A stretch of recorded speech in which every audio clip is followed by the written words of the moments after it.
Well, there's some people who, especially those outside of the Christian faith, who see this area as a problem area, who will say, if it's not a myth, but if actually there was a conquest of Canaan by the Israelites, that just makes it all the more of a problem because of the question of the morality of these strikes. That's true. While I'm personally more interested in whether the events actually happened, the moral and theological ramifications, if they did happen, are pretty devastating. But frankly, that particular wrecking ball hits those inside the church harder than those outside. This is an area where I'm very interested to try to help people, especially Christians. Sometimes Christians get a bit knocked off balance when this topic comes up. And of course, the best way to help Christians through this is to take seriously anyone presenting skeptical challenges and carefully address them point by point. Yeah, well, I would ignore those people because they're not looking for truth or trying to represent our side or position fairly. They're just looking for something to attack with it with. I see. One of my goals in my YouTube videos is to be sort of wonderfully predictable. I think you can check that one off the list, Gavin.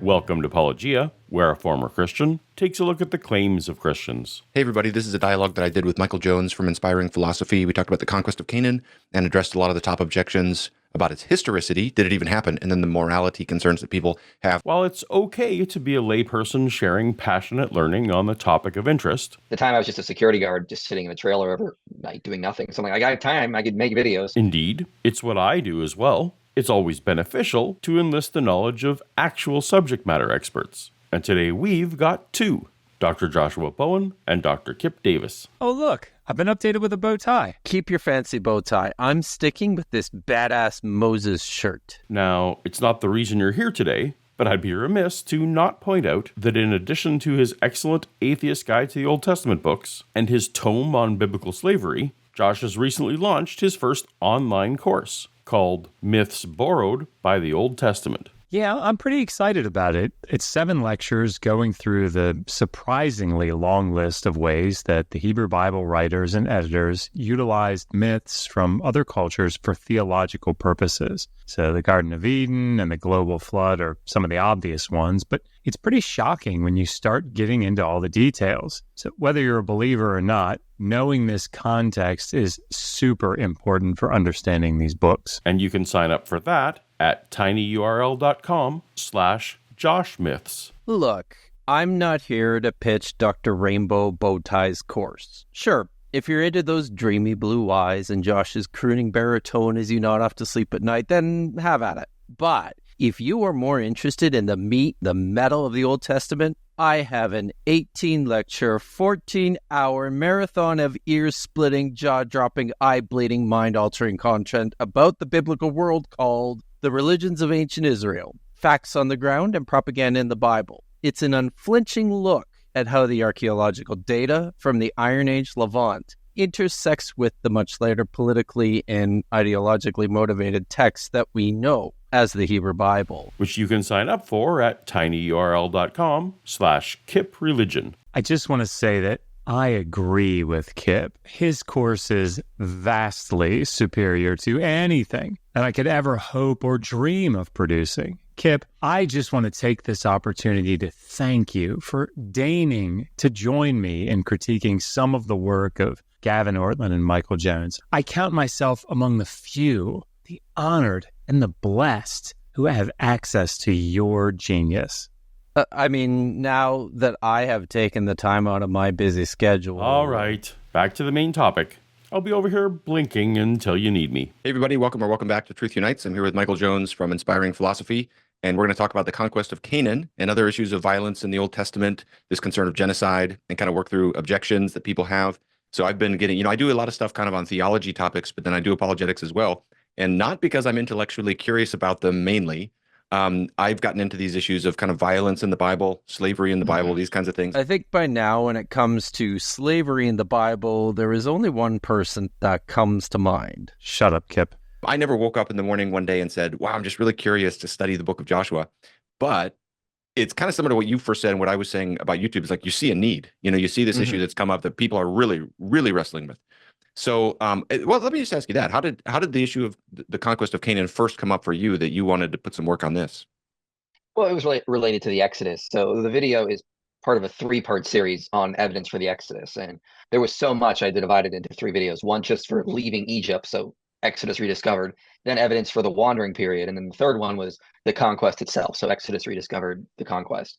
And just putting all that data together just to show that there is overwhelming evidence, not just for the conquest, but for the Exodus from Egypt, to support the historicity of the Bible. We will see throughout the course of this video and in all of Michael's videos on this topic, really, like there's a lot, that the way in which some scholars and apologists arrive at overwhelming evidence for the conquest is to be very selective in the data that they present. You could build an overwhelming case for just about anything, so long as you choose to ignore all the data that works against your position. And this is effectively what's going on here. We will point this out as we go through it. I mean, I think a more transparent way of stating this for Michael would be to say something like, the data that we have, in the opinion of apologists, does not necessarily conflict with the narrative in the Old Testament. Later, he's going to emphasize that we don't have enough late Bronze Age remains from Jericho to make any kind of real pronouncement about its destruction. And even though it looks like Ai wasn't occupied at the time, if Jericho is any guide, we shouldn't be putting a lot of stock in that absence of evidence either. While I have obvious problems with both of those ideas, as we'll talk about later, this would be a more accurate depiction of his position, I think. It's not overwhelming support. It is not necessarily contradictory. Believe me, if there were overwhelming support in the archaeological findings for the Exodus or conquest, it would be the position held by archaeologists in the field. It is precisely because the data do not support the biblical narrative that scholars have moved away from the conquest narrative as historically reliable. Maybe that's the first thing I can ask you is, give a summary of the scholarship on this in terms of, did the conquest of Canaan actually happen? What is the overall state of scholarship on a question like that? Well, it seems to be shifting more in the direction of historicity. It definitely seems to be moving away from the old Deaver or Finkelstein idea that this was all mythology written later. Now, that still seems to be the consensus, especially among critical scholars for sure, but the evidence overwhelmingly supports an historical conquest. A lot of what you're going to hear is that, well, there was no evidence of widespread mass destruction throughout Canaan. I'm actually not sure what he means by this. Like, on the one hand, he says that it is shifting more in the direction of historicity. On the other hand, that still seems to be the consensus. Who are the scholars in this small minority that are shifting toward historicity, whatever that means? Perhaps it would be useful to quote a recent academic publication on the history of ancient Israel to see what the field currently does say about this topic. This is Christian Frevel in the History of Ancient Israel 2023. In any discussion of the conquest of the land, it is essential to understand the conceptual contrast between an Israel that entered the country as an ethnic entity from outside and an Israel that only gradually formed within the country and emerged therefrom as a new ethnic entity. Recent research has shown that Israel is no different from its neighbors in this respect. With the exception of the Philistines, all the subsequent peoples of Palestine, for example, Moabites and Ammonites, as well as Judeans and Israelites, are predominantly indigenous. Any migration of larger parts of the population as a background for the emergence of Israel must be ruled out. He closes with this. Israel neither came from Egypt nor from Transjordan to the hill country of Samaria on a large scale. End quote. And how about one more from Raphael Greenberg's 2019 monograph on the archaeological analysis of the Levant during the Bronze Age.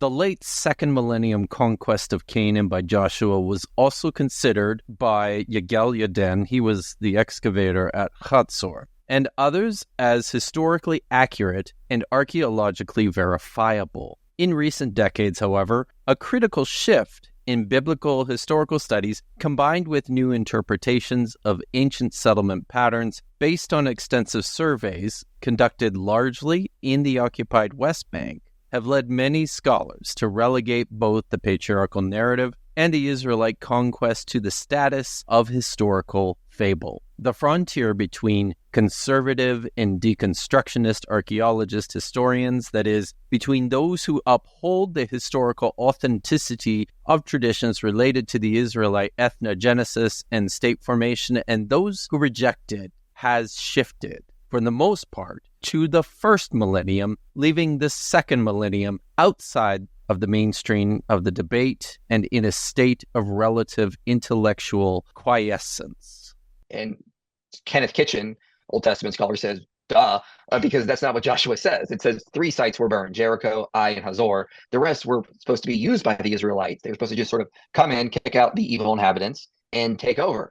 So we shouldn't expect to see a major difference. Well, this depends very much on how Michael, and by extension Kenneth Kitchen, are defining widespread mass destruction. Because as I read the text, this is just wrong. Yes, Jericho, Ai, and Hazor are the only cities mentioned in the text specifically as having been burned. That's in Joshua 6:24, 8:28, 11, 11, and 13. But there were actually either 7 or 8 cities in which the Israelites were commanded to destroy everything. That is, they were to kill everything and everyone alive, indiscriminate killing, and render everything else of value either useless or unto Yahweh's sanctuary. This is what a Cherem offering is. In addition to Jericho, Ai, and Hazor, this was commanded for Makkedah, Eglon, Hebron, Devir, and possibly also Lachish. I think the focus on burning is a distraction. And Deaver actually discusses this very point. He says, biblical apologists, I'm not kidding, that's what he says, biblical apologists, for example, some evangelical scholars, tend to ignore the archaeological data because it is challenging. For them, if one must choose one's facts, the biblical facts trump all others. In some cases, conservative scholars argue that the Bible never claims that the Israelites destroyed all the sites listed in Joshua 12. Only 3 are said to have been destroyed by fire, Jericho, Ai, and Hazor. That is true. But how do these scholars suppose the Israelites took all the other cities listed as conquered? The Hebrew verb in Joshua 12:7 is nacha, to smite. Is it feasible to think that a large force of Israelite warriors surrounded a given city, that the terrified inhabitants then simply surrendered or conveniently disappeared, and thus the city came into Israelite hands peacefully, as it were? The argument that the biblical writers really did not mean to say that these sites were destroyed is disingenuous, end quote. Also, Kenneth Kitchen is often published as a biblical scholar, but his professional training and his most relevant academic work is in Egyptology. It's quite different. This is typical of a lot of evangelical scholars to do their training in tangential fields and then pass themselves off as authorities on the Bible. It's similar to how someone like Lydia McGrew, PhD in English literature, also writes articles on epistemology and popular books about the New Testament, and as a result is often labeled by others as a philosopher or even as a biblical scholar. You know, they'll claim the historicity of the conquest is just lacking, but when you get into the data and you compare it to what Joshua actually says, there's overwhelming evidence for an exodus and a conquest in the 13th century BC, which would be the Ramesside period. While it is absolutely true that the consensus of scholars who hold to at least a kernel of a historical event standing behind the Exodus think it would have taken place in the 13th century, we should point out that, not too long ago, Michael absolutely knew that the Exodus dated to the 15th century. That is, until a colleague spoke to him about the topic. Which is the two-cock-you fallacy. Now, Michael had ostensibly done a great deal of research on the issue up to that point, certainly according to his own lights, and had produced videos defending that early position. Now he absolutely knows that it dates to the 13th century. I think the point here is that when you're not a subject matter expert in a particular topic, you got to be very careful in 1, choosing on whom you rely for your information, and 2, making definitive claims about the data, especially when the conclusions you draw go against the consensus of subject matter experts. Now, to that end, let me quote from Nava Panelists, an archaeologist who specializes in the material culture of the Late Bronze Age. Quote, "The end of the Amarna interlude was followed by a much tightened control of Canaan by the rulers of the 19th dynasty. covering all of the 13th century BCE. This phase, Late Bronze 2b, began with the military campaigns of Seti I in 1295 and was dominated by the long-lived Ramesses II from 1279 to 1212. She writes more specifically, quote, "The reign of the 19th dynasty marked an unprecedented intensification of Egyptian presence in Canaan, well attested in Egyptian sources by a step-up in punitive military campaigns, and in the archaeological record by the governor's residencies and garrison stations established at strategic locations. This unprecedented intensification of Egyptian presence and control of Canaan creates a real problem for the Exodus and conquest narratives, at least as presented in the Hebrew Bible. The 2.5 to 3 million Israelites would have escaped control of Egypt to wander in the desert for 40 years, only to enter into the promised land that was under the control of Egypt. This is why, even for those subject matter experts that hold to some historical event or events standing behind the Exodus tradition, will almost unanimously agree that the biblical texts do not present what we would consider reliable history. Yeah, this is interesting because this is where, as I was looking into this question a little bit, the historicity, it does tie into the question of the morality of these military strikes, because one of the points I was bringing up there that you referenced Kenneth Kitchen. He's one among several others who have advanced this idea that the destruction of some of these cities, and I talked about Richard Hess has this argument. He's talking about, a lot of these cities, we think of cities as like primarily residential. Like you think of, like, I live near the city of Nashville. So you think of, Right. When we think of a city being completely destroyed, we think of like, an army coming through and like knocking people's doors down and killing families and this kind of thing. And a lot of these scholars are saying, no. These cities were primarily military forts or garrisons.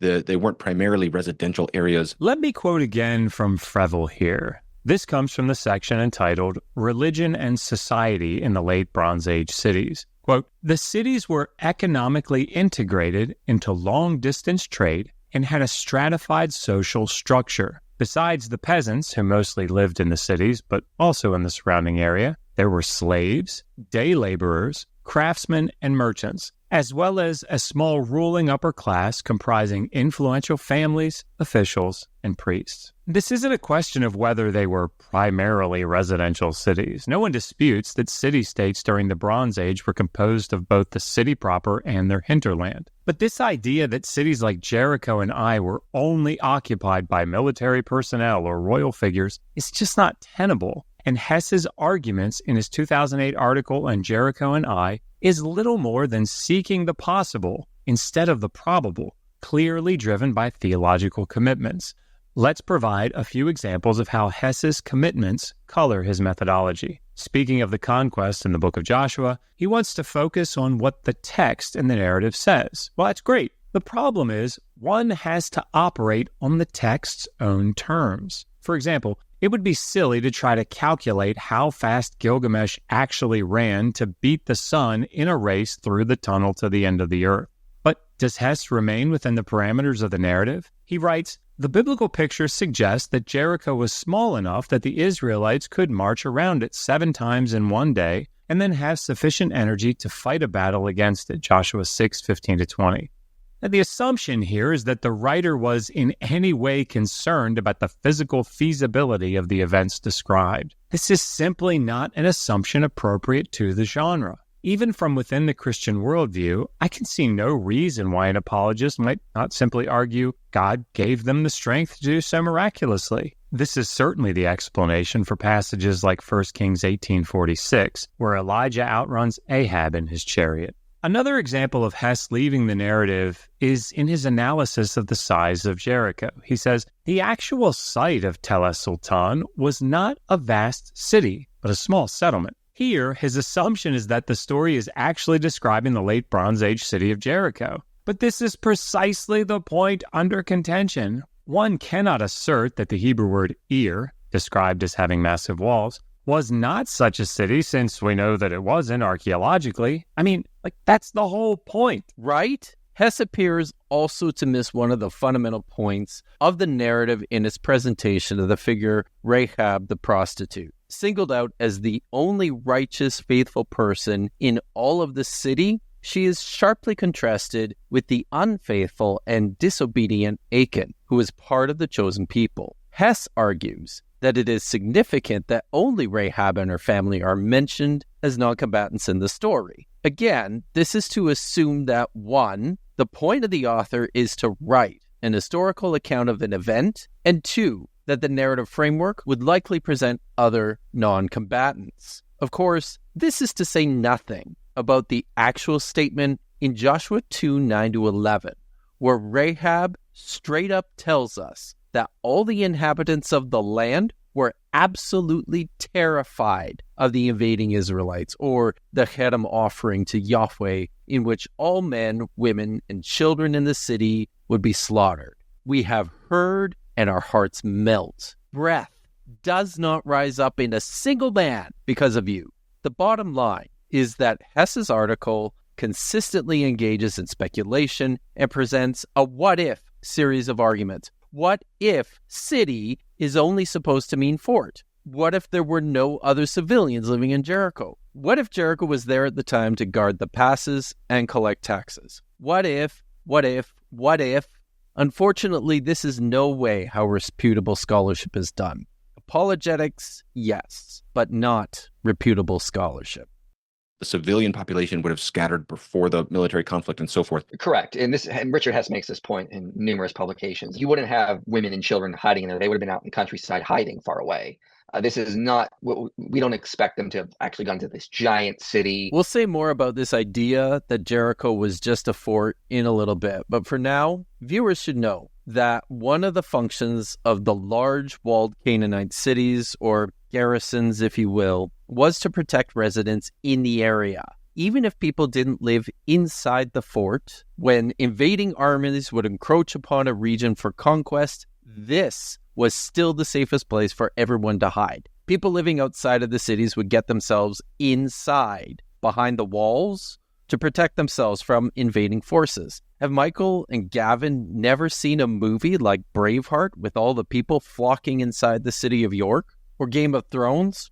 Well, they probably would have never watched that, given all the sexy stuff that would hurt their poor innocent eyes. Look, the last season sucked hard, but in episodes 4 and 5, hordes of civilians are pictured flocking into King's Landing and into the Red Keep. Why? Because the usurper was coming, and the safest place to be was not in the open path of an invading army, but behind the city walls, inside the fortress.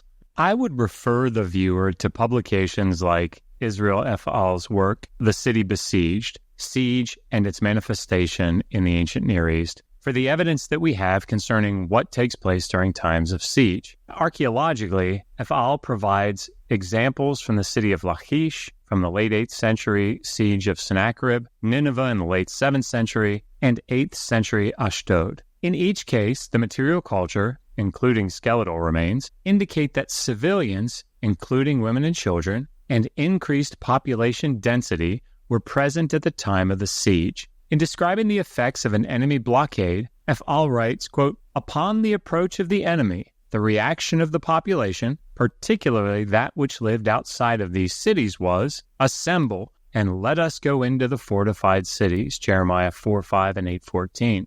The nature of these cities as sites for the storage of food and of war material is shown in 2 Chronicles 11:11-12.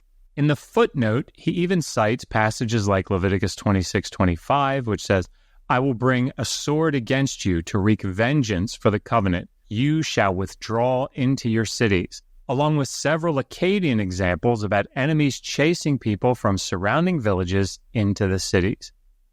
Finally, in a 2009 article by Burke concerning Egyptian siege tactics, we see similar evidence in the Annals of Thutmose III, where people fled from the Egyptian army into the walled city. In short, the onus is absolutely on Michael and Gavin to demonstrate that we should not expect civilians from the dependent villages in the surrounding countryside to be in the walled city during a siege. And let's not forget why we were even talking about this. Why Josh and I are having to actually try to explain why it is that people in the countryside depended upon a city in the late Bronze Age city-state would seek protection behind the city walls during an attack, because their interpretive model needs the archaeological data to somehow coincide with the narrative in the Hebrew Bible, and for that narrative to be palatable. That's it.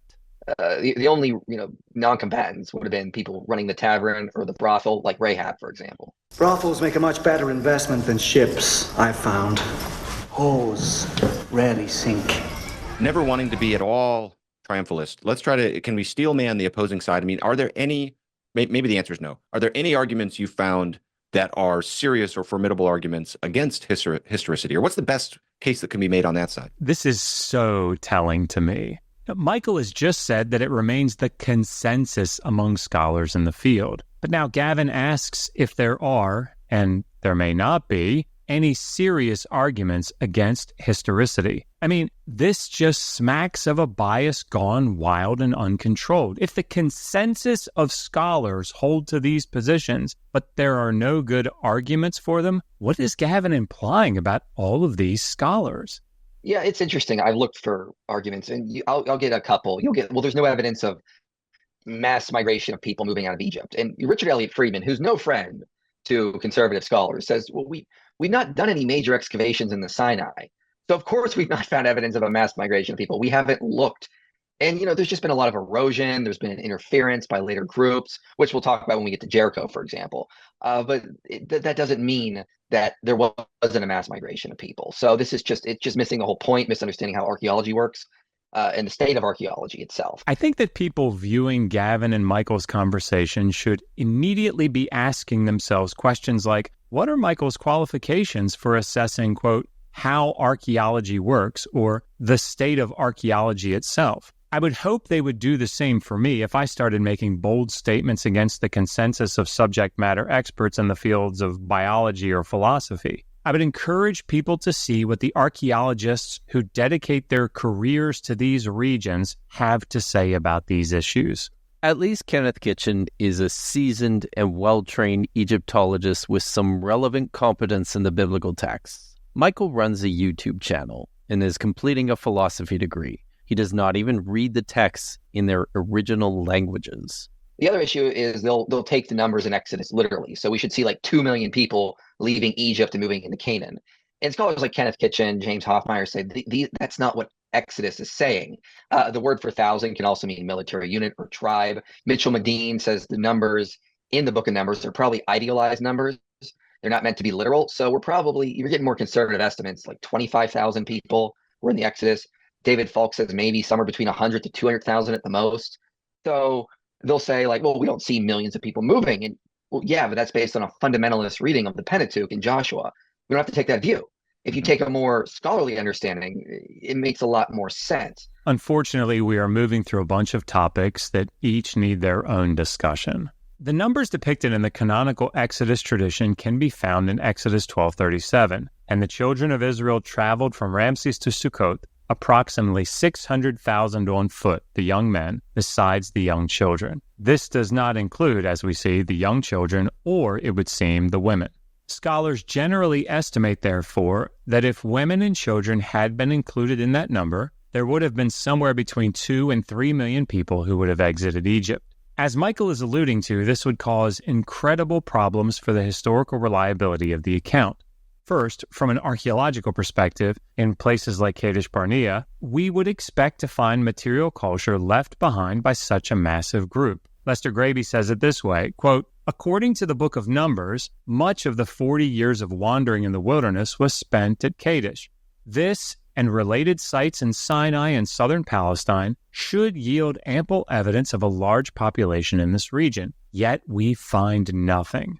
More specifically, while some of the material culture from stratum 4C at Kadesh Barnea may date to the 12th century, it appears that the earliest settlement at the site dates to the 10th century. Deaver writes, there are only 3 superimposed forts, dating respectively to the 10th, the 8th, and the 7th centuries BCE. Earlier than that, there are no structures, only a scattering of sherds. At most, a few stragglers passed this way in the late 13th or early 12th century BCE.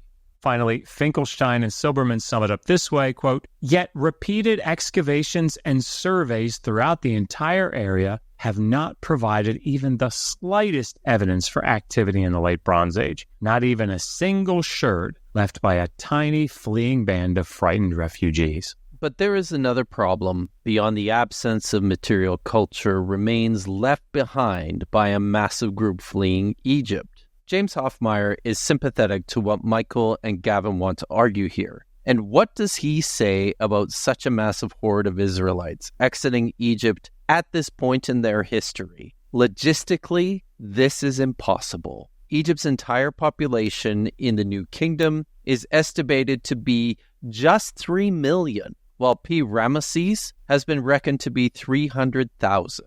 But now, listen to how he reasons his way through the report from Exodus 12:37. One can only conclude that the 600,000 has been misunderstood by translators and commentators until more recent times, when other historical records and archaeological data offer a clearer picture about the sizes of armies and the realities of populations in Egypt and the Levant during the 2nd millennium BC. One can only conclude, so it can't mean 600,000 because that wouldn't work. Translators and commentators, they must have just misunderstood the Hebrew here for the last 2.5 millennia. Yeah, that's it. So, what about this number? Well, Exodus 12:37 isn't the only place where we get a description of the size of the Israelite population leaving Egypt and wandering in the wilderness. Leaving aside statements like Exodus 1:7, which reads, "Then the sons of Israel were fruitful, so that they increased greatly and multiplied, so that they became very, very numerous, so that the land was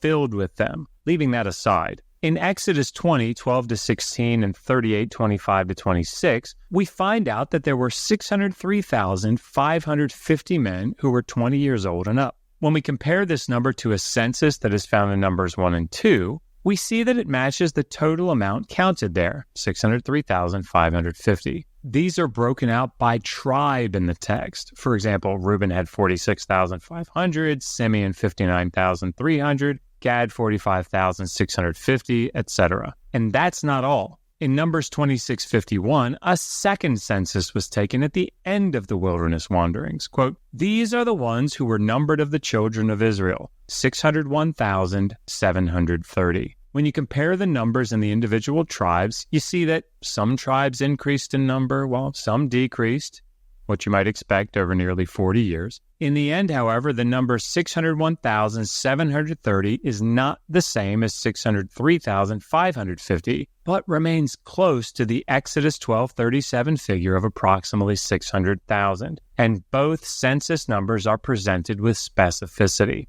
Finally, we should note that the narrative itself seems to speak of the children of Israel as a massive group of people. We saw this in Exodus 1. But Moses also says in Numbers 11:21-22, 600,000 on foot are this people, whom I am among, and you have said, I will give meat to them, that they may eat for an entire month.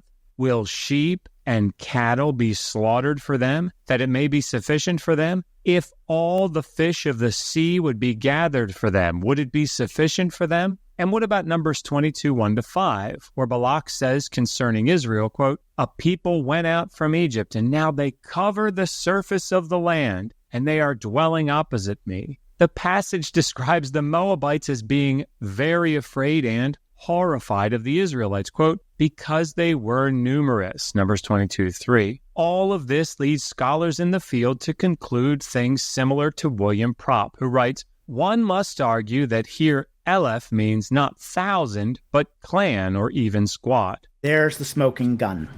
Thus, the number of Hebrew men leaving Egypt could have been much less than 600,000. On the other hand, in Numbers 11:21, 600 alafim is imagined to be a huge number, and P records that exactly 625,550 adult men left Egypt. It seems, therefore, he concludes, that we must take 1237, Numbers 11:21, literally. Can we say something about the more conservative estimates that Michael mentioned here? 25,000 people. 100 to 10,000 people. These are still enormous numbers, and not something that would have been missed by the many observers in Egypt and in Canaan. We have hundreds upon hundreds of letters written by Canaanite kings in the 13th century BCE from the repository at Amarna. And no one ever mentions the arrival of an invading horde of 20,000 people from Egypt. We somehow have a report of 2 escaped slaves who were snatched up at the border, and yet everyone managed to miss seeing the tens of thousands of people beating a path of destruction through the desert to the cities of Canaan. As an aside, what's absolutely crazy, I was listening to Finkelstein on the way home today, and the estimates of Israel and Judah together during Iron One in all the highlands, all of it, it's like 30,000 people. Yeah, right.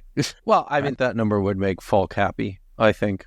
Right, yes. But still, right? It's like... But that's everybody. I know. Everybody. Right? Oh, yeah, sure, man. So that's another one. And of course, one of the biggest objections is they'll say, we don't see any evidence for the conquest in the time period the Bible says it occurs. So if you go on what King says, it says that Joshua built the temple 480 years after the Exodus. And they'll go, okay, well, the Exodus should have happened 1446 BC, conquest 1406 BC. We look, no evidence there in the right. The problem is most scholars today recognize that number in Kings is an idealized number, which are often used in temple inauguration texts from the ancient world. So we see this in Assyria, we see this in Egypt as well. They weren't using numbers like we do. They could be used for chronology or totals, but they often use them for idealized purposes, symbolic purposes. So that objection also misses the mark. And if you look at what Egyptologists who actually believe in an Exodus will say, they say the only time it could have happened is in the Ramesside period. I mean, this raises questions about which Egyptologists actually believe in the Exodus and why it is that not all of them do. If there's so much evidence of this happening, Michael, why is it that this is not just the accepted fact among all Egyptologists? Or even most, or many. And what does he mean by believe in an Exodus? One could read Lawrence Garrity's meta-analysis of the positions of subject matter experts and see that among those that hold to some form of a historical Exodus, quote, it is primarily the archaeological evidence from excavated Palestinian sites that has been used to bolster the current scholarly consensus that if there was an Israelite Exodus from Egypt, it must have occurred sometime in the 13th century BCE. If we're broadly applying, quote, believe in an Exodus, unquote, to a scholar that thinks a handful of people might have come up into the highlands of Canaan, telling a story about their miraculous deliverance from the Egyptians to the Canaanites who would later be known as the Israelites, then sure, I guess that's fine. But is that really what he's referring to? That's because Exodus 1 says they built the cities of Pithom and Ramesses. Now, Ramesses was not built until the beginning of the 19th dynasty of Egypt. So around the beginning of 1300 BC or so, around that time. Okay, so the Exodus had to happen after that, based on that saying, because you had to be there. The Hebrews had to be there to construct the city. It can't be an updated place name because it says they constructed that city. We know that city was built around 1300 BC, so they had to be there after that point. The only time the Exodus and conquest can really happen is in the 1300s BC. I think we ended up placing it in the documentary Exodus Rediscovered at 1265 BC, and then the conquest happens 40 years after that. Mr. Philosophy, you still have 80 seconds remaining. The question I asked you was, can you steel man the opposing side? And this is presumably the best that Michael can do. 1, the lack of material culture in the Sinai for the period. 2, the impossibility of the reported numbers. And 3, the absence of corroborating archaeological and other third-party evidence from the time the Bible reports the conquests to have occurred. So either Michael has just not read the scholarship on this, or he has misunderstood it, or he is just ignoring the bigger picture. Remember how I said that apologists, like Michael, tend to be highly selective in their presentation of the evidence? Well, we are seeing it in real time here. The problem with attempting to locate the Exodus and conquest narratives from the Bible in history is that through an appraisal of all the data, the material culture, and the surviving texts, it just does not add up. In its totality, the evidence is inconsistent with the 15th century conquest, 13th century conquest, and a large-scale conquest period. Like, pick a date. It doesn't work. You see, there are some sites which seem to reflect the sort of destruction described in Joshua, and then there are also numerous other sites which do not. The reason that Michael now accepts a later date for the Exodus is precisely because while we see massive destruction at places like Jericho in the late 16th or early 15th century, many of the other sites mentioned in the story remained intact or were just not there. A 13th century date fits marginally better, but importantly, the same problems persist. So here's how archaeologists Israel Finkelstein and Amahai Mazar summarize the situation. Archaeological investigations have shown that many of the sites mentioned in these conquest stories turned out to be uninhabited during the assumed time of the conquest, that is, 1200 BCE. This is the case with Arad, Heshbon, Ai, and Yarmut. At other sites, there was only a small and unimportant settlement at the time, as at Jericho and perhaps Hebron. Others, like Lachish and Hatzor, were indeed important Canaanite cities, yet they were not destroyed as part of the same military undertaking, since approximately 100 years separate the destruction of Hatzor in the mid-13th century BCE from that of Lachish in the mid-12th century BCE. At other sites, the archaeological evidence is even more meager. It is thus now accepted by all that archaeology, in fact, contradicts the biblical account of the Israelite conquest as a discrete historical event led by one leader. They go on to point out that archaeology cannot confirm that Israelite tribes were responsible for the destruction of certain Canaanite cities. The devastation of Canaan did not take place in one sweeping, single military campaign. Rather, the destruction of Canaanite cities resulted from a long, drawn-out process of regional conflicts, the nature of which cannot be identified at the present time. Local destructions brought on by unknown factors such as at Hatzor, or local clashes between clans or tribal groups that perhaps made up part of the later Israelite and Canaanite urban populations, may eventually have found their way into the collective memory of the Israelites. The conquest tradition may be understood as a telescoped reflection of a lengthy, complex historical process in which many of the Canaanite city-states, weakened and impoverished by 300 years of Egyptian domination, were demolished during the 13th and 12th centuries BCE. So I think if I were to pick out one example, AI is perhaps one of the most perplexing problems for apologists. The story of AI's destruction occupies the better part of 2 chapters in the book of Joshua, chapters 7 and 8. And yet the city on the site itself was destroyed and abandoned by 2400 BCE.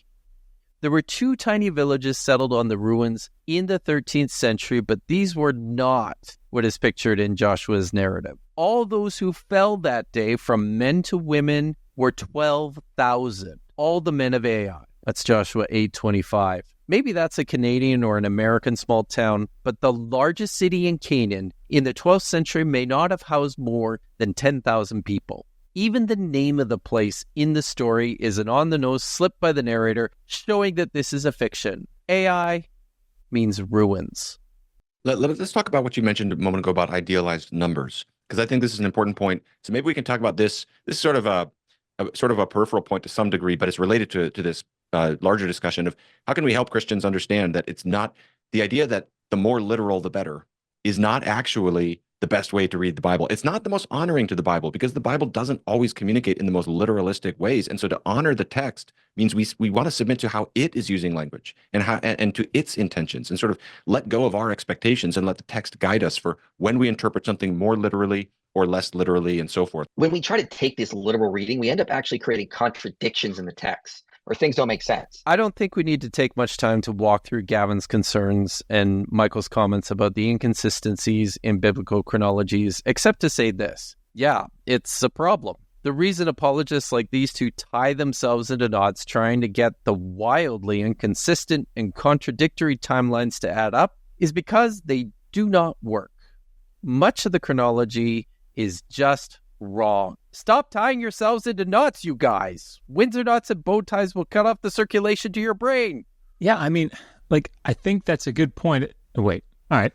whatever, Kipp. Look, you're just jealous. Anyway, while I'm glad that they have taken this good first step away from the type of literal interpretation they're describing, I do find this sort of, internal critique of the more fundamentalist position to be a little silly in this context. Here they are, tying themselves in knots, trying to make the archaeological and textual data fit their interpretive model of the text, ostensibly so that they can say that the Bible is historically reliable, yet they're criticizing those who take the figures in the text seriously. It just seems like we should all take a step back and reevaluate the interpretive assumptions that we have. It's better just to interpret the Bible in its cultural context, and the Bible makes far more sense, and we have less issues to deal with.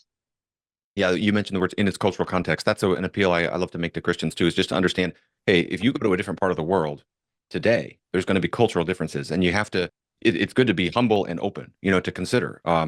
They are going to do things differently and not assume that my way of doing it is right. And there are these massive cultural differences with ancient texts. So hopefully just that's an appeal that can encourage Christians to be sort of open to consider this and look into it at least. Now, one very quick point here. Kipp and I are obviously all in favor of reading the text in its historical and cultural context. The problem that I see, however, is that very often apologists think they are doing this important step when in reality, they're only partially doing it. I'll give you an example. If one is trying to understand the law collections found in the Hebrew Bible in this way, they should obviously consider the law collections found in the wider ancient Near East. When you do, you find that there is a good chance that these collections were not intended as the promulgation of normative legislation. However, what I see happen when an apologist incorporates this understanding of the law collections is this weird hybrid of their own theological commitments and the historical critical method. Thus, it ends up being something like, these laws weren't normative legislation, so you can't say that Yahweh was actually giving them actual rules. Yeah, it doesn't work that way. The narrative absolutely portrays Yahweh giving laws to his people, laws that, if not followed, would bring about horrific divine punishments. There is a difference between reading the text on the narrative's own terms and understanding it through a historical critical lens. As the Offspring so eloquently put it, you gotta keep them separated. So on the specific city of Jericho, I found this kind of interesting. There's lots of discussion about archaeological discoveries at Jericho. Maybe you could just give us a little overview of what the archaeology, what the dispute is and what you think the archaeology supports there with Jericho. Yeah, so there's a history behind Jericho, because when John Garstang first went there, he dated the destruction of Jericho to the 15th century BC. And so early day proponents of the Exodus rejoiced. And there was much rejoicing. At the time, everyone assumed that there was a massive conquest of Canaan in the 15th century because that is what the Bible says happened. This is the problem. And Kathleen Kenyon, more qualified archaeologist, I don't even know if Garstang really did have any degrees in that area. She went there and she said, no, this destruction happened in 1550 BC or sometime around then. So that blew that out of the water. And everyone was very upset. Later, Associates for Biblical Research, working with Bryant Wood, came back and said, no, it's got to be in the 15th century, around 1446. And so this is the big debate that was happening the past 30 years. Unfortunately, Bryant Wood never published his research or his full report, so there was that. However, the problem with that destruction date, that is probably 1550, Kathleen Kenyon was most likely right, it can't be Joshua's destruction, because the latest reports say that destruction happened with battering rams involved. Joshua didn't use battering rams. It's also the wrong wall. It's a Cyclopean wall that fell. You can't live in a Cyclopean wall. It says Rahab's house was in the wall. Cyclopean walls don't do that. The type of walls you need for that are casemate walls, because it's like a dual wall, and then they build rooms in between them. The wall that fell in Kathleen Kenyon's destruction is a single wall. There was no way anyone could live in that wall. So this can't be Joshua's destruction. Let's keep in mind exactly what Michael is saying here. The biblical text is pretty clear about the fortifications of Jericho as it was imagined in this story. It says that Rahab lived in a house that was on or in the Kir HaHomah. It was on the wall of the wall. She was living in the wall. That's Joshua 2:15. Notice also that she is high enough up on the wall that the Israelite spies need to be lowered by a rope from the window to the safety of the ground below. It's a huge, high wall. This is a massive casemate wall in the story, which is a big problem for setting the events in the 13th century as Michael wants to. I mean, to be fair, it would be a hard sell in the 15th century as well. Fair. Concerning the wall, and Hess's argument about it, Thomas Dozeman writes in his commentary on Joshua 1-12, quote, "The Hebrew Bakir Choma is difficult since both words mean wall. The phrase is lacking in the Septuagint. Hess notes two types of walls that would allow for the statement that Rahav lived in the wall. One, a casemate wall that functions as two parallel walls, and two, a small circle of mud brick houses that form a continuous wall around the center. He prefers the latter, which then allows for a historical reading of the text and would account for the absence of archaeological evidence. The gates in 2:5, the role of the king in 2:3, and the miraculous destruction of the walls of Jericho in 621 all suggest that the author has in mind a casemate wall." I mean, I've read this article by Hess, but I just, how does he envision this happening here? Like the spies climbing out the rope? Yeah. And scaling the what? To 2.5 feet down. Look, there's just safety. The OSHA was outside. Ancient OSHA. That's it. You know? I would be embarrassed had I written that article. Oh, I know, right? Latest reports came out very recently, though. And one of the things they note, though, is in the 13th century BC, there's the layer that represents that time period.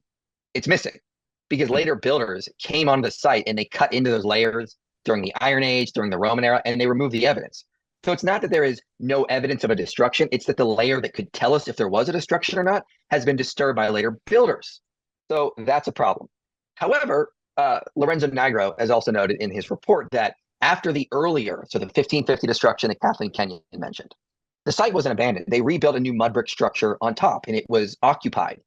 Then sometime in the 13th century, we don't know why, that mud brick walled structure disappeared, went away. We're not sure why. And it's replaced by a small rural village in the 1100s. Now, this doesn't confirm Joshua's conquest in the 13th century, but it is consistent with it now. It does cohere with it, because the old idea was after the 1550 destruction that Kathleen Kenyon identified, the site was completely abandoned, so when Joshua comes in, there was no one there.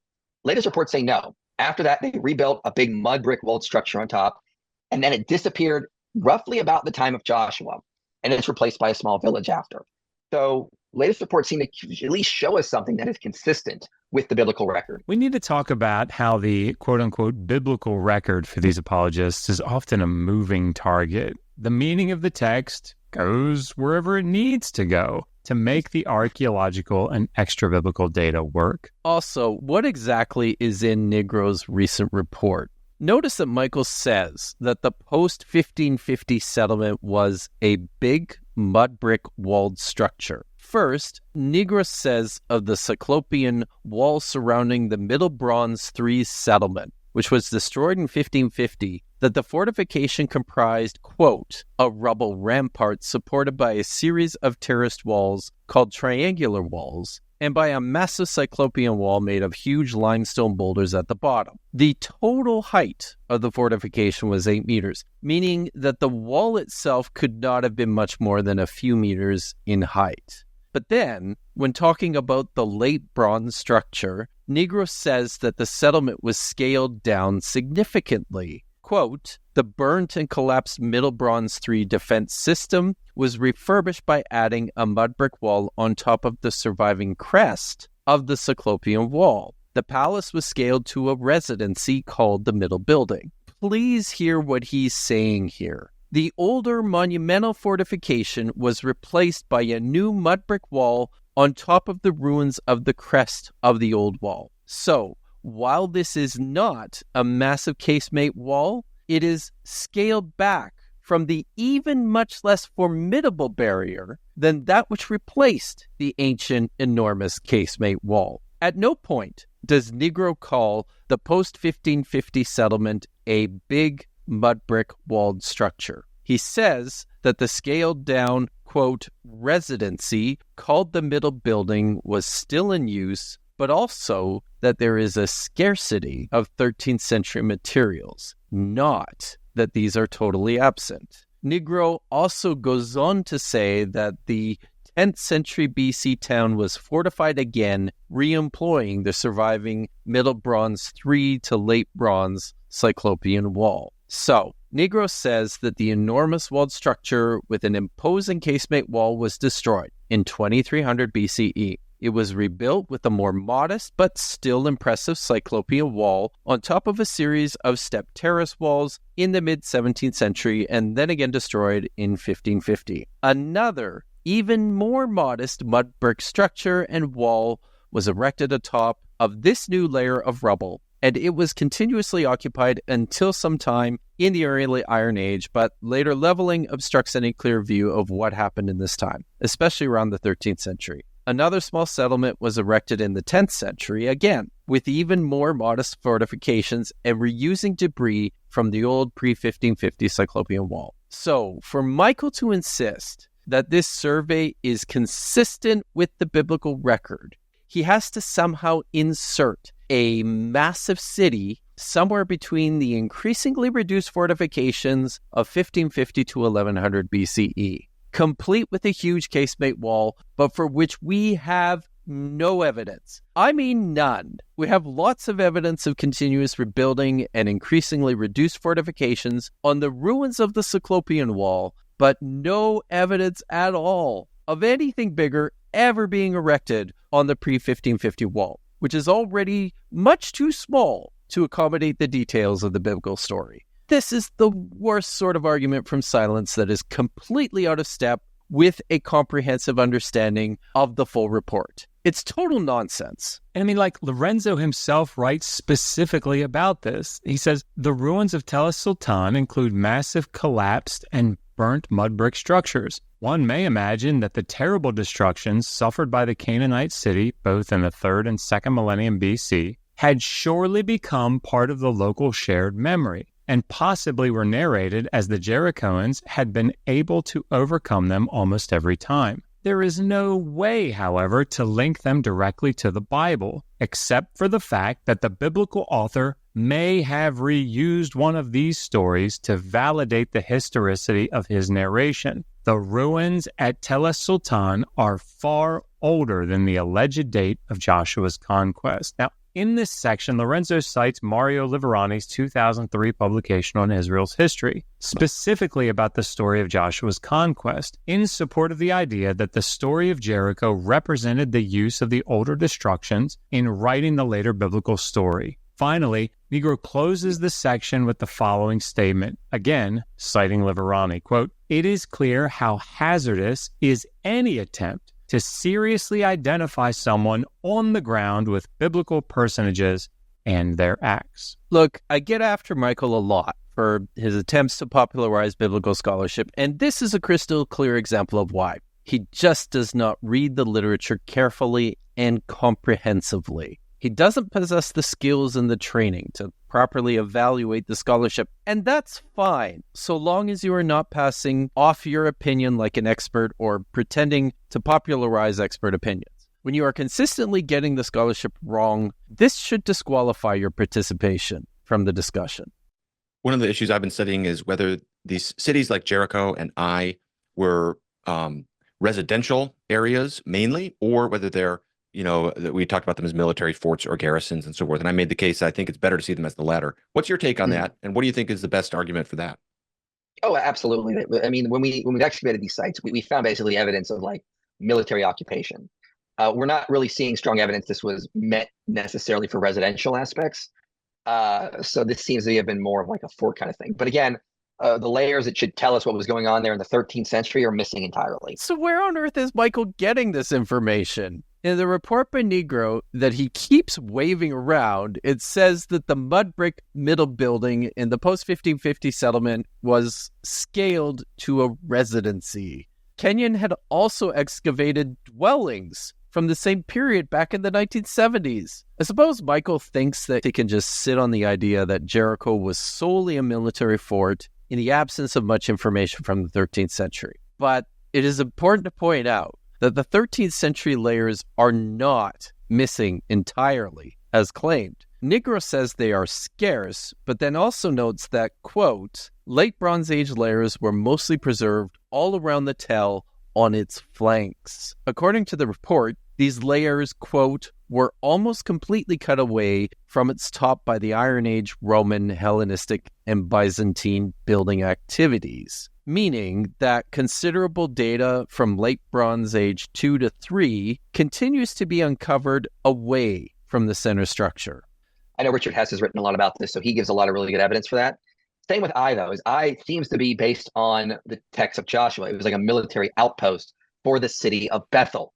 So it was probably some small military outpost that was hard to attack. You had to get there before you could get to Bethel. This really good evidence amounts to some questionable readings on Hess's part of the biblical story of Jericho, and not really on anything derived from the archaeological record. As we mentioned earlier, Hess does nothing more than note that the Hebrew word Ir, meaning city, can be flexible enough to include non-civilian military citadels like at Rabbah of Ammon or Zion at Jerusalem. Also, that in Joshua, Jericho is designated merely as an Ir and not an Ir Gedolah, or a great city. His thinking is that this indicates that Jericho was small compared to the great cities like Gibeah or Hatzor. To be clear, this is not strong evidence. Hess's arguments are hypothetical interpretations of an ancient text, which can just as convincingly, if not more so, be read in other directions, or just recontextualized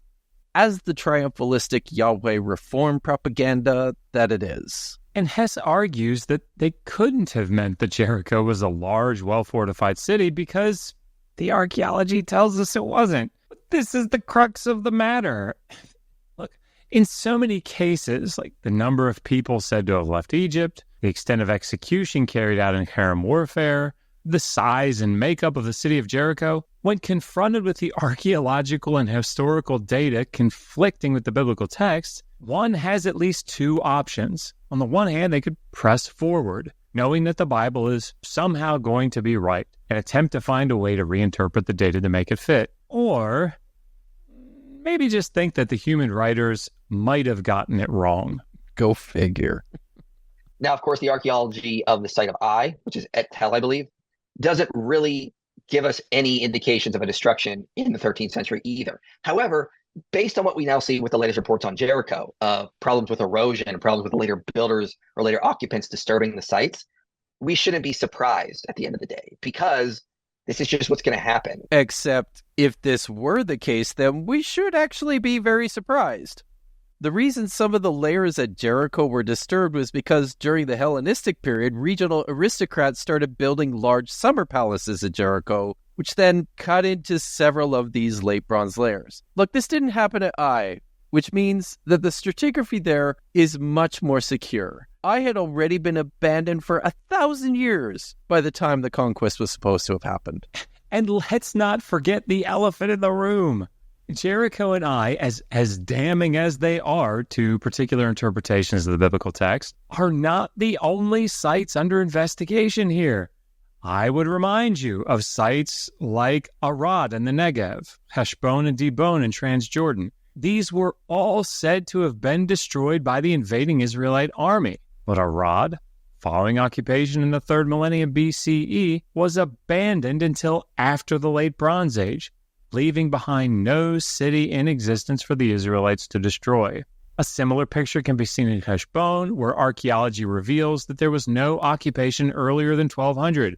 Finally, at Dibon, we see early Bronze Age levels, followed by a break in occupation, which is only reestablished in the Iron Age. In all three sites, there appear to be no late Bronze Age remains of cities that the Israelites could have destroyed. We need to get rid of this image we have of archaeology, that we've combed the desert. Are we being too literal? No, you fool. We're following orders. We were told to comb the desert, so we're combing it. We've studied every site in depth, and now we have a perfect picture of the way the world happened in the past. That's just not true.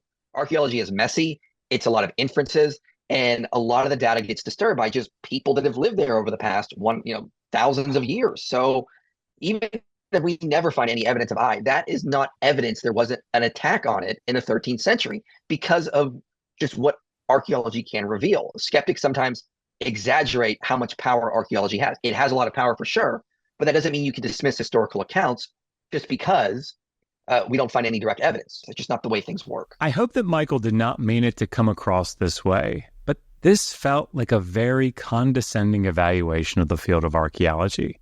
Look, I'm sure that Michael would be the first to tell you that he is not a trained archaeologist. I don't know if Michael has ever taken a course on archaeological methods or has ever seriously participated in an excavation at an ancient site. But this comment that archaeology is messy and it's a lot of inferences reminds me of a comment that a former professor of mine made when I was attending seminary at a very conservative evangelical school. He said, anyone can go dig around in the dirt and draw some conclusions. I am not an archaeologist. People go through incredibly rigorous training, both in coursework and in the field, to become trained professional archaeologists. Now, although I am not an archaeologist, I was fortunate enough to be able to take nearly 4 years of graduate courses during my doctoral work, including courses on the archaeology of Mesopotamia, Syria, and Palestine, and to be invited to excavate in Syria at the site of Amara in 2010. Even with that limited experience, I can confidently tell you that these types of comments appear to come from a place of ignorance as to how archaeology is done. It is complex. It does require inferences. But these professionals are not out here guessing and making shit up as they go along. And believe me when I tell you that people like Glenn Schwartz, Betsy Bryan, William Deaver, Israel Finkelstein, and other highly trained archaeologists that excavate in the region of the ancient Near East are not unaware of disturbed material culture. Piotr Bienkowski was well aware of the erosion at the site of Jericho when he wrote his monograph on the late Bronze Age remains at the site. These findings and conclusions of archaeologists are subjected to strong critiques and reviews by their professional colleagues. And we can't simply dismiss what the majority of the field says about how we should interpret the data that we have by suggesting that it's messy, or there are lots of inferences, and lots of data gets disturbed by people that live in these areas thousands of years ago. Yes, we know. They know.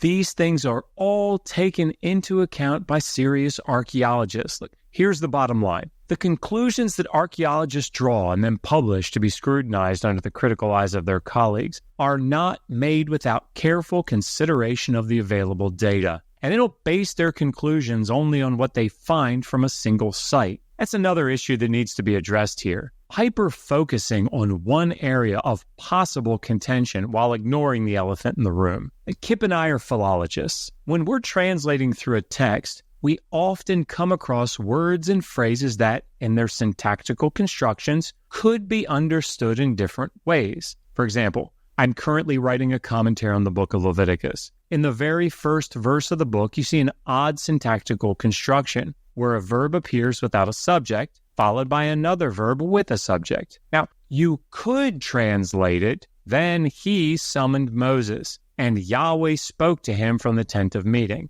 Who is the he in the verse? I could say that this is underdetermined, and that this could refer to Aaron or one of his sons, whom Yahweh directed to summon Moses to the tent of meeting. This might suggest that there was some reason that Yahweh was having Aaron summon Moses. Could I translate it that way based on the verse alone? Sure. But if you just keep reading, you see that this is a common way that the author or authors of Leviticus set up subjects in these types of syntactical constructions. You have to take all of the available data that informs you on the issue and make sure that it fits into your interpretive model. When we think about Jericho and Ai, as Kipp just stated, they are only a part of the archaeological issue with the conquest. But even the archaeology of these cities and their incredibly small size or abandoned states are not the only issue here. How were the highlands populated? What was the material culture? Do we see evidence of outside intrusion or infiltration into Iron One highland settlements to the degree that we would expect if people were entering into the land en masse, as described in the biblical texts? No. This led Deaver to conclude in his 2017 tome on biblical archaeology, quote, what all current models used to explain the phenomenon of early Israel have in common is that they focus on indigenous origins somewhere within Greater Canaan, and they portray an ethnic group that somehow embraces many elements of the local population. The remaining debate among specialists largely concerns the percentages of such groups, as local refugees, displaced subsistence farmers, various dissidents and dropouts, former pastoral nomads, and perhaps even a small Exodus group, whether or not they had actually ever been to Egypt. The old conquest model is gone forever, end quote. Right. And if we're dealing with a smaller group of people, and a city that's really not a full city in what we think of in the modern sense of that term, it seems to reduce the overall expectation of how much archaeological data there could be to find. I mean, how much of this do you think would boil down to the axiom absence of evidence doesn't equal evidence of absence? Because it seems like that's what a lot of the opposing side is relying upon. In other words, it doesn't seem like there's actually any hard data that goes against the book of Joshua as much as there's simply at times a lack of attestation from everything I can tell. Yeah, that's a good point, because that is often what you see with layman skeptics online. Absence of evidence is therefore evidence of absence, which is absurd. When you look at how little of archaeological sites have been fully excavated, you need to relax. But then they ignore sites like Hazor, which the scholarly consensus on that is that was destroyed in the 13th century BC. That was done most likely by the Israelites, based on the way the site was destroyed. So, as well as other places like the site of Abal, seems to have been built in the 13th century, and it seems to be a cultic site, which again matches Joshua. So they'll ignore the finds that confirm Joshua: Shiloh, Abal, Hazor. Look, it is true that Amnon ben Tur, along with Yigal Yadin, who excavated at Hatzor, argued that, quote, the archaeological finds at Hatzor clearly indicate that the Bronze Age Hatzor underwent a single destruction sometime in the course of the 13th century BCE, presumably at the hands of the tribes of Israel that had come to settle in the land. However, this has not gone undisputed. As Klein recently pointed out, the identification of the perpetrators is also uncertain. Ben-Tur generally agrees with Yigal Yadin that the Israelites are the most likely and logical agents of the destruction, while the other co-director, the late Sharon Zuckerman, believed that there was a period of decline immediately preceding the destruction and suggested that the devastation was perhaps caused by an internal rebellion of the city dwellers themselves, after which the city lay abandoned until sometime during the 11th century BC. But even if it could be demonstrated conclusively that Israelites were responsible for the destruction of Hatzor, this would do little more than remain consistent with the biblical narrative. It certainly would not prove it, particularly in light of the amount of evidence that stands against the narrative. Deaver sums it up this way: we must confront the fact that the external material supports almost nothing in the biblical account of a large-scale, concerted Israelite military invasion of Canaan, either that of Numbers east of the Jordan or of Joshua west of the Jordan. Of the more than 40 sites that the biblical text claims were conquered, no more than 2 or 3 of those have been archaeologically investigated and are even potential candidates for such an Israelite destruction in the entire period, from around 1250 to 1150 BC. And one more thing. Hatzor was the largest city in Canaan in the late Bronze and early Iron Age Levant, housing thousands and thousands of people, from soldiers to peasants to merchants to aristocrats and on and on. According to the Bible, this city was utterly destroyed and its entire population exterminated as part of a cherem offering, indiscriminate slaughter. So even if Michael and Gavin want to hold on to a place like Hatzor as proof positive of the biblical conquest, they then fall into the unavoidable trap that the Bible reports a horrific and reprehensible fate for the entire civilian population who lived there. That is like a fucking mic drop. It's pretty good. The latest reports on Jericho now support it, at least, or at least cohere with it. And they'll just focus on things like the absence of evidence at Ai or something. Like, come on, this is ridiculous. That's not how archaeology works. We may never find evidence because the site was occupied after Joshua's conquest, and people disturb sites just by living there. Do you see what Michael is doing here? He is attempting to mitigate the numerous problems created for the biblical conquest story by the archaeological evidence from sites like Ai and Jericho by now appealing to other sites which more closely align to the text like at Hatzor and Shiloh. The problem is that this potentially positive evidence does not suddenly make the problems posed by the other sites go away. They're still there.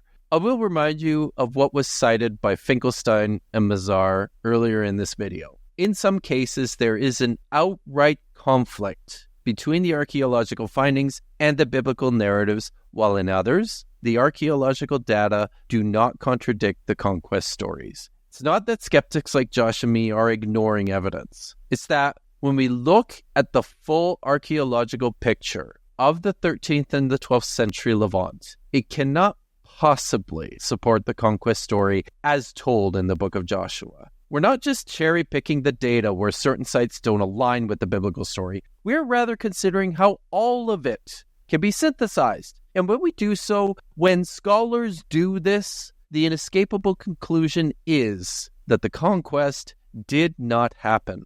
I mean, we could give the example of Naram Sin. He was certainly a king during the Old Akkadian Sargonic Empire. We know he was the grandson of Sargon I and had a great deal of success in his reign during the 3rd millennium BCE.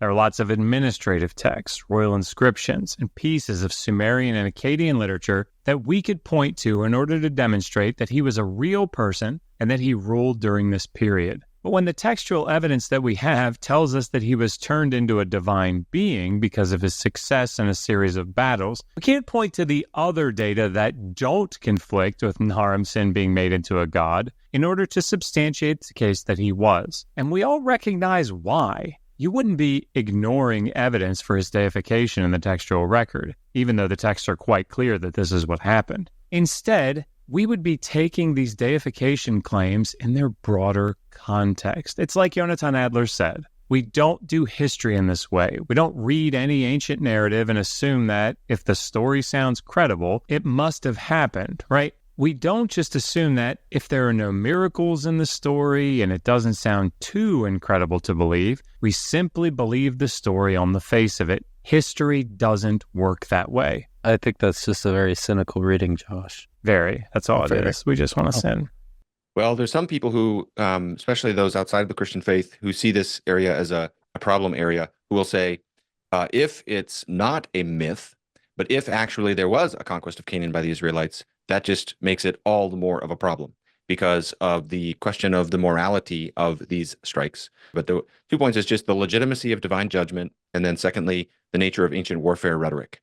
And in my initial video, I did them in reverse order, but I realized I think some people who criticized it on Twitter only got halfway through and they didn't watch the part on divine judgment. So yeah, well, I would ignore those people because they're not looking for truth or trying to represent our side or position fairly. They're just looking for something to attack with. And so if that's the point, dust is the shake the dust off your feet, move on to the next town. Oh yeah, is my mentality. Right. Oh, totally. To be clear, I am one of those people. I provided a thorough response just to the first set of arguments in Gavin's video. My video response is a 2-hour lecture about the historicity of the conquest narratives and the appropriate way to understand this very important concept of kingdom warfare in the biblical texts. I pointed out in that video that I don't think any further response to the arguments Gavin makes about divine judgment is necessary since he's so spectacularly failed to make his case for the redeemable value of the biblical stories as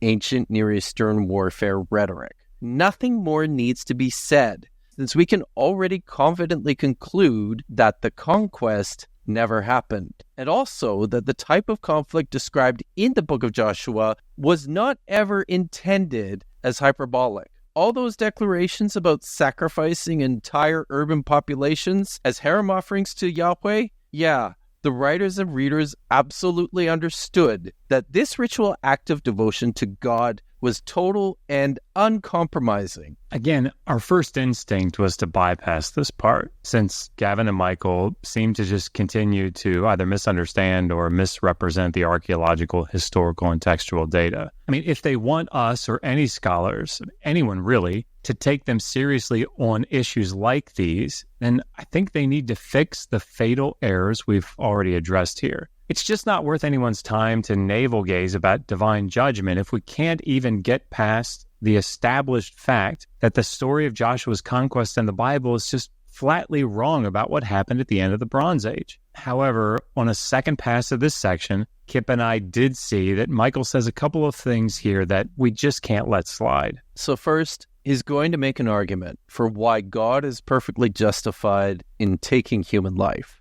And we're all sinners. So if we misuse the life God has given us, he has every right to take it away. Also, God is not like ending lives like humans do, because when we end lives here, like they're off our plane of existence. No human ever really leaves God's presence or plane of existence because God is on all planes of existence. I use the analogy of the movie Inception. So like if I were to kill you, yeah, it would probably be bad. But if I killed you in a dream world of Inception, that's not bad because you're just going to get put out, you're going to get put on a higher dream level or end up back in the real world. When God ends life, he's not ending life like humans are. He's just moving souls from one plane of existence to another, where he can judge if he sees fit, or he can welcome them into paradise if they are innocent, or if they are worthy, or if he's made them holy, that kind of thing. So people take this out of context and they think, well, it's just absolutely horrible.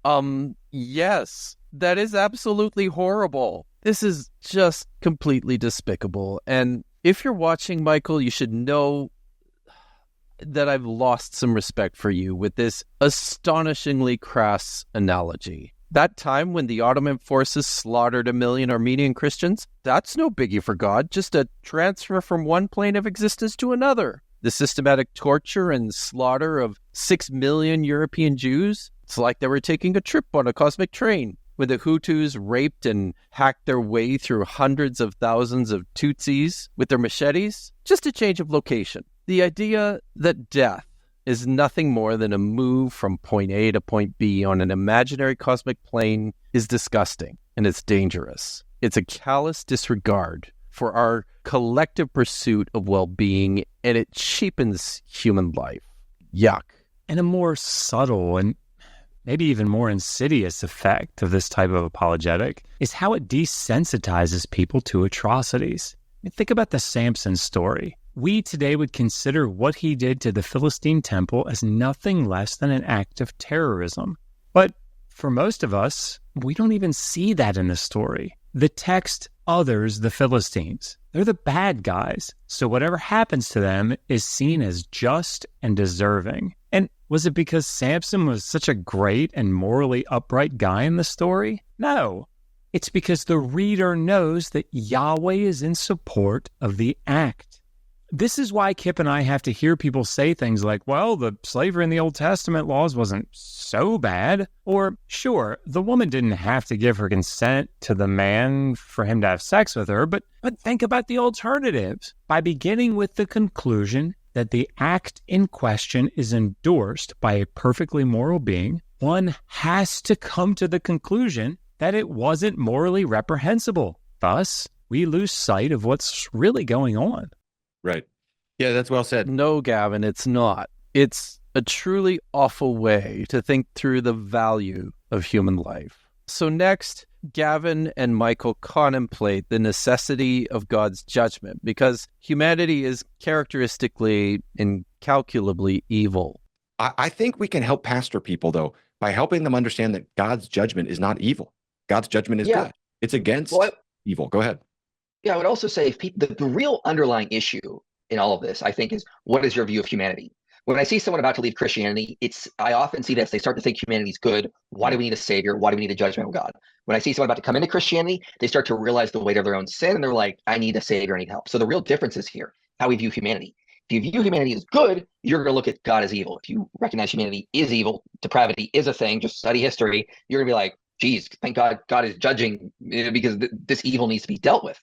An analogy I use is look at the world of Lord of the Rings, Middle Earth. So this is an aside, but it is really remarkable how consistently theology bros, apologetics types like Michael will make appeals over and over again to the works of fiction by J.R.R. Tolkien in his Lord of the Rings novels or C.S. Lewis in his Chronicles of Narnia children's books. You guys have seen this, right? If you watch as much apologetics media as we do, you will start to see a pattern. It's somewhat bewildering how much of their theological systems these guys will construct out of 20th century modern fiction, but here we are. This might actually make some sense when you think about it, since most of the concepts and big ideas that apologists want to promote just don't track with reality. So 100-year-old arcane fantasy fiction ends up being pretty much their best resource. I think that's telling.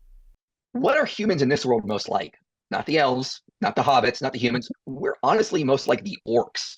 We build weapons of machinery. We build, weapons of war, horrible machines. We pillage, rape, torture, do horrible things, mutilate. Like that. The orcs of Middle Earth far match our own human history. So could you think of Eru Ilúvatar bringing judgment upon the orcs, and would you be sad about that? No, you'd be like, they deserved it. We don't think of ourselves that way because we don't like to think of ourselves as that bad. Yeah. Well, and it seems like it's probably easier for us to fall into this naive view of human nature as fundamentally good, living in such a prosperous time and in such a prosperous world. And I think honestly, just studying history will help people. Just studying world history and ancient history. I was reading a couple of articles about the ancient Canaanites and just the ancient Near East, because I'm not actually arguing that the ancient Canaanites were 10 billion times worse than everybody else, but they were very evil. And when I was studying those things, I had a moment where I pulled back from my computer screen, and the thought that came into my heart was, oh, that's what evil is. If the Bible is true and the Canaanites were performing infant sacrifices, and you took some of these skeptics back to the ancient world, let's be honest, whose side would you be on? Would you be like, no, Israel, don't come in? I think you'd be joining Israel in this. I mean, let's be honest, these were evil people. Anyone who performs infant sacrifice is an evil person. There's no way around that. And that's just the beginning of it. I mean, they also did temple prostitution. They would raid, this is just the ancient world. They would raid and attack, and then they'd kill all the men, bring the women and children back as slaves to use for whatever purposes. We're talking about orcs here. That's human nature. It's like the orcs of Middle Earth. Do you really think that God does not have a right to judge that? Wow, that's a lot. Humans are orcs. The Canaanites were so irredeemably detestable that they were just like orcs and deserving of extermination for it. Do you see what's going on here? Tolkien invented the orcs as a fantasy trope designed to sharpen the boundaries in the epic cosmic conflict he imagined between good and evil. The orcs are not people. They're monsters, not by birth. They're extracted from the bowels of the earth. They're craven, barely intelligible, repulsive, black, filthy, massive, and fearsome. They are other, pure evil, not human. The problem is that despite Michael's flat and totally unsophisticated understanding of this trope, this is just not how the world works. It's a fiction built on a stereotype, and it's a stereotype that has been evoked by people since before the first writers to cast aspersions on their real human adversaries. By framing those whom we hate as orcs, it becomes easier, more palatable to oppose them, to denigrate them, to disenfranchise them, to displace them, to enslave them, to kill them, to exterminate them. Are there actually orcs out there? Were the Canaanites orcs? No. The Canaanites were people, no different in any way from the writers of the conquest narratives who saw them only as orcs. There is a word for this. This is dehumanization. What's absolutely baffling about this analogy is the fact that in the conquest narratives, if there's anyone who does things that resembles what the orcs did in the story, it's the Israelites. I mean, think about it. Remember the scene from The Lord of the Rings when the orcs are raiding Rohan and burning the villages? How the people were being struck down, or if they were lucky, were able to escape with just their lives? Remember how the two children were put up by their mother on the horse? They were crying for her to come with them, and they were rushed away in order to escape the oncoming horde. Did anyone watching that scene feel like, well, that's not so bad what the orcs are doing? I mean, they didn't kill everyone. In fact, look how many are getting away. No, of course not. The invading army falls into the category of the bad guys. The same would be true if, 1, the conquest had actually happened, and 2, if we had accounts of the conquest from the Canaanite point of view. Look, we would read about the terrified people of Jericho, Achish, Hatzor, and Gibeon, who heard about the massive army that was advancing north on the other side of the Jordan, taking out Sihon and Og, utterly destroying and occupying their lands. We have heard, and our hearts melt. Breath does not rise up in a single man because of you. But we would read about the brave kings who formed a coalition to fight off these invaders, only to see them locked in a cave while their people were slaughtered and brought out for public humiliation and execution. So, who really were the orcs in this story? Cool. Awesome. That was cool and awesome.